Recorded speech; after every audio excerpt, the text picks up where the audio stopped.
Bareskrim Polri bersama tim laboratorium forensik membawa 7 sampel ijazah milik rekan seangkatan Presiden ke-7 Joko Widodo.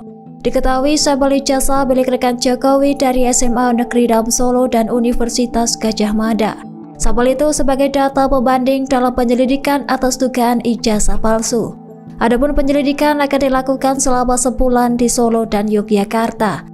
Dikutip dari Tribun Solo, informasi itu dikonfirmasi oleh Direktur Tindak Pidana Umum Brigjen Juhandani Raharjo Puro pada Kamis 8 Mei 2025. Sementara itu, pengambilan sampel untuk pengujian di laboratorium forensik dalam rangka memperdalam proses penyelidikan.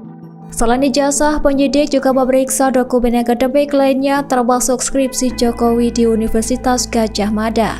Hal itu dilakukan lantaran aduan dari tim pembela ulama dan aktivis menyoroti ketidakabsahan dokumen pendidikan Jokowi.